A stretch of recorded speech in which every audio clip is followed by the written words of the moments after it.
Oke, Assalamualaikum warahmatullahi wabarakatuh. Ketemu lagi dengan saya, Dr. Suswanto MSI. Eh, Pada kesempatan kali ini kita akan bahas tentang filsafat ilmu politik dan ilmu pemerintahan. Pada pertemuan sebelumnya kita sudah memahami bahwa ilmu politik ada yang memahami eh, sejajar dengan ilmu pemerintahan, ya, tapi ada yang memahami ilmu pemerintahan itu subordinat dari ilmu politik. Nah, pembedaan itu sangat tergantung pada asumsinya. Ya. Nah, pada kesempatan kali ini kita akan membahas tentang filsafat ilmu politik dan ilmu pemerintahan. Nah, secara umum, filsafat dapat diartikan sebagai cara berpikir secara radikal dan menyeluruh. Cara berpikir yang mengupas sesuatu sedalam-dalamnya, ya, radikal, revolusioner. Dan filsafat ilmu dapat diartikan sebagai kajian filsafat yang secara khusus mengkaji hakikat ilmu atau sebuah telaah filsafat yang ingin menjawab sejumlah pertanyaan mengenai ilmu.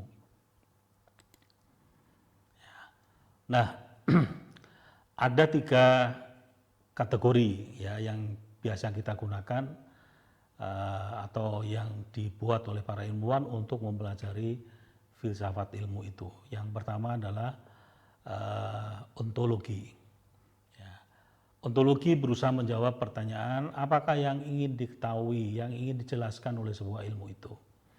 Ya, ontologi membahas pertanyaan-pertanyaan mengenai objek apakah yang ditelaah oleh ilmu, baik itu objek material seperti penyelidikan, pemikiran atau penelitian keilmuan, atau objek formal yaitu penyelidikan atau penelitian yang mendalam. Ya.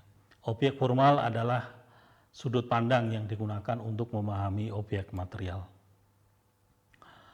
Nah, terkait dengan pembahasan tentang ontologi, ya, ilmu politik dan ilmu pemerintahan, maka kita harus memahami bahwa objek material ilmu politik dan ilmu pemerintahan yang pertama adalah negara.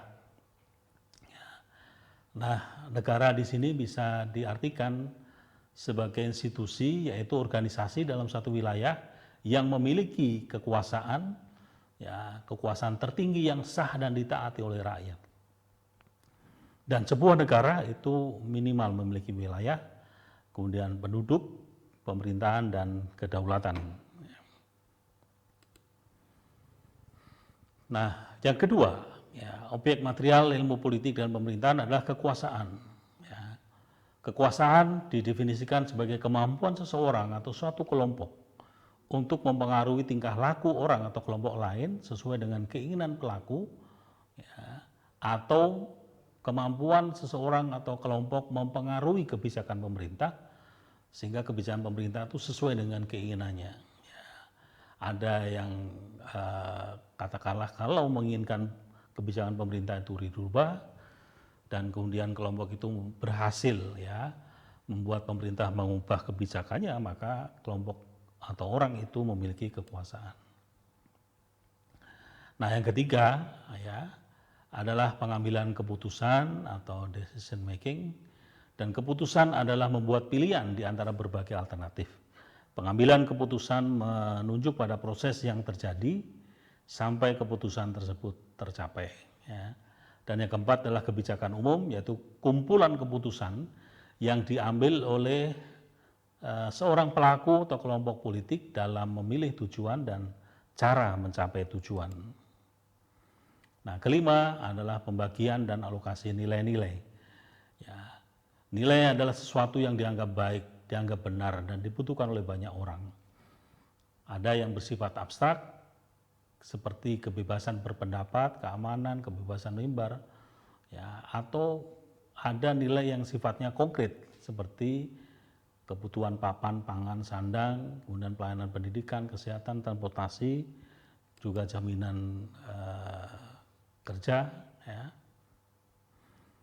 Nah,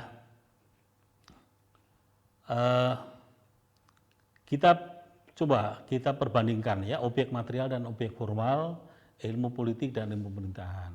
Ya. Dari yang pertama, sama-sama negara. Ya. Nah, tetapi kita lihat ya dari sisi objek formal eh, untuk ilmu politik, ya, objek formal ilmu politik itu adalah kekuasaan, kemudian kelompok penekan, ya, kemudian kelompok pendukung, ya, elit politik, kemudian public opinion, partai politik, dan pemilihan umum. Sementara objek formal ilmu pemerintahan adalah hubungan-hubungan pemerintahan, gejala-gejala pemerintahan, dan peristiwa-peristiwa pemerintahan. Nah, sebelumnya sudah kita singgung bahwa pemerintahan itu kalau kita pahami sebagai ilmu, ya ilmu yang pelajari relasi kuasa antara negara dengan pemerintah, antara yang memerintah dengan yang diperintah. Ya. Jadi yang menjadi objek formal pemerintahan adalah relasi-relasi atau hubungan-hubungan pemerintahan, gejala-gejala pemerintahan, dan peristiwa-peristiwa pemerintahan. Nah, itu saudara sekalian terkait dengan ontologi. Nah, kemudian kita memahami yang kedua, klasifikasi kedua kalau kita mempelajari filsafat ilmu adalah epistemologi. Ya. Kalau ontologi bicara tentang apa yang dipelajari, maka epistemologi bicara tentang bagaimana cara ya atau metode agar diperoleh ilmu yang benar. Ya. Oleh karena itu dalam epistemologi kita akan membahas mendalam proses yang digunakan oleh ilmu tersebut. Ya. Nah, epistemologi itu berwujud konsep, pendekatan, teori, dan paradigma. Jadi kalau kita bicara tentang epistemologi ilmu politik dan ilmu pemerintahan, kita bicara teori, kita bicara paradigma, kita bicara pendekatan dalam atau yang digunakan dalam ilmu politik dan ilmu pemerintahan. Nah, klasifikasi ketiga adalah aksiologi. Ya, aksiologi menjawab pertanyaan apa manfaat ilmu bagi manusia. Kalau itu dikaitkan dengan aksiologi ilmu politik dan ilmu pemerintahan, maka pertanyaannya apa manfaat ilmu politik, apa manfaat ilmu pemerintahan. Nah, pembahasan aksiologi itu sangat terkait dengan nilai, ya, dengan etika. Ya. Nah, kita sama memahami bahwa ilmu politik dan ilmu pemerintahan jelas memiliki manfaat, baik secara teoritis maupun praktis. Ya. Misalnya terkait dengan pembahasan sistem politik, sistem pemerintahan, etika politik, partai politik, sistem pemilu, good governance, ya itu ada dimensi teoritiknya, ada dimensi praktisnya. Ya. Nah, saudara sekalian, jadi kita sudah memahami apa itu ontologi, apa itu epistemologi, dan apa itu aksiologi, baik secara umum maupun secara khusus terkait dengan ilmu politik dan ilmu pemerintahan. Semoga semakin bisa membuat kalian menjadi jelas ya filsafat ilmu politik dan ilmu pemerintahan. Semoga bisa dipahami dan assalamualaikum warahmatullahi wabarakatuh.